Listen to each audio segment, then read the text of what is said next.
अभी बाज की असली उड़ान बाकी है, कुछ परिंदों के अभी इम्तहान बाकी है, अभी हमने सिर्फ फकत पर्वतों को लांघा है, अभी सामने एक आसमान बाकी है। स्त्री और पुरुष समाज के जीवन के दो अंग हैं, दो इतने महत्वपूर्ण अंग हैं कि उनके बिना एक पूरा नहीं है कभी। वैदिक काल में जब ऋग्वेद की रचना हो रही थी तो कहते हैं कि ऋग्वेद की रचना ऋषियों ने कंदराओं में किया। बहुत एक ब्रह्म की बात करता है ऋग्वेद ये कहता है कि एको ब्रह्म द्वितीयो नास्ति नास्ति नास्ति नास्ति, ब्रह्म एक है दूसरा नहीं है नहीं है नहीं है नहीं है। कुरान की एक आयत है, खुदा एक है उसके सिवा कोई माबूद नहीं है, उसके सिवा कोई इबादत के लायक नहीं है, हम उस पर ईमान लाते हैं।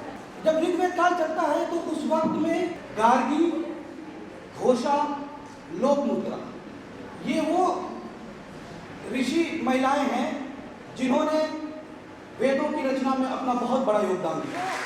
महिलाओं का सम्मान हमारा भारत हमेशा से करता रहा है, दुनिया में हमेशा से होता रहा है, और जिस समाज ने, जिस सभ्यता ने अपनी महिलाओं का सम्मान नहीं किया वो सभ्यताएं कहीं ना कहीं काल के गर्त में मिटी। ये जीवन का एक अंग है, कितना भी खूबसूरत रथ हो लेकिन अगर उसके दो पहिए, अगर एक पहिया नहीं रहेगा तो वो खूबसूरत से खूबसूरत वो रथ चाहे 7 घोड़ों से खींचा जा रहा हो, सूर्य का रथ हो, वो नहीं चल सकता। जो कहते हैं कि मातृ सत्तात्मक परिवार है, जैसे कहते हैं ना, वो अपने राजाओं के आगे पहले माँ का नाम लगाते हैं।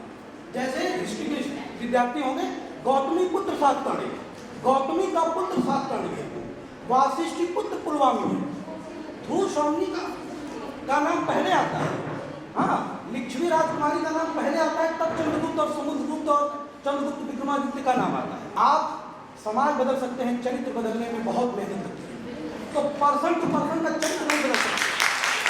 हर पुरुष को एक लाठी से नहीं हाँका जा सकता और ना हर स्त्री को एक लाठी से हाँका जा सकता है। क्यों? क्योंकि अगर ब्रह्म है जिसने सृष्टि की रचना की, तो ब्रह्म बिना माया के सृष्टि की रचना नहीं कर सकता। मनुस्मृति में एक श्लोक है, यत्र नार्यस्ति पूज्यते रमन्ते तत्र देवता। जहाँ नारियों की पूजा होती है वहाँ देवता वास करते हैं। और ये भारत वो जो विश्वगुरु कहलाता है, वो अपनी स्त्रियों को अपने समाज में उतनी इज्जत, उतना सम्मान देता रहा है। और एक पुरुष को एक स्त्री ही मजबूत बनाती है। जब वो सर पे हाथ रखती है तो वो बेटा हो जाता है, जब वो कंधे पे हाथ रखती है तो वो भाई हो जाता है, और जब हाथों में हाथ मिला के चलती है तो उसका पति उसका दोस्त हो जाता है।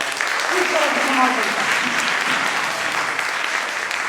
तो स्त्री तो जगत जननी है, वो माँ दुर्गा है, वो रजिया सुल्ताना है, वो बीबी फातिमा है, हाँ, वो लक्ष्मी बाई है, और वो समाज को आईना दिखाती है, रक्षक है, हमें पालने वाली। हम गर्व के साथ कहते हैं कि हमें किसी अच्छी माँ ने पाला है।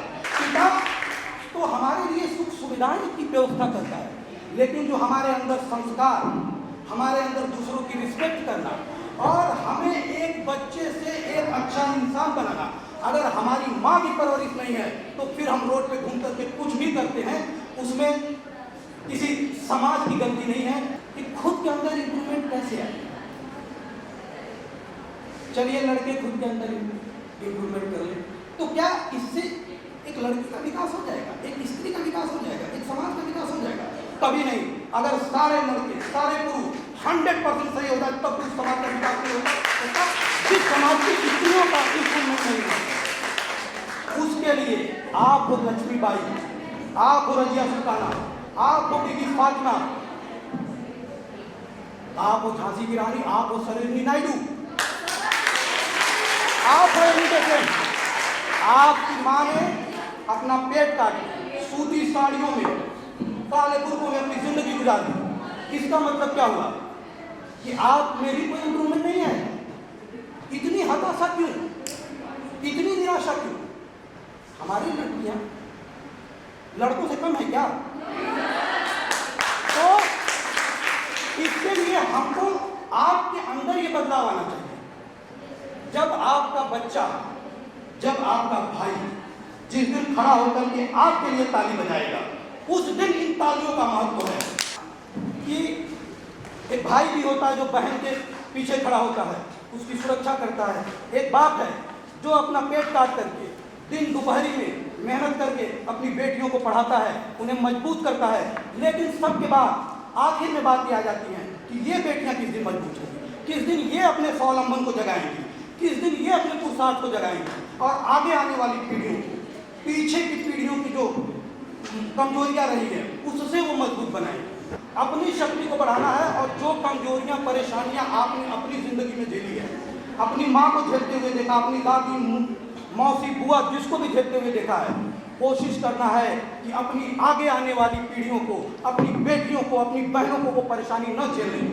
यही सबसे बड़ा सशक्तिकरण है महिलाओं के लिए और पूरे समाज के लिए, पूरे देश के लिए, पूरे विश्व के लिए, पूरे संसार के लिए।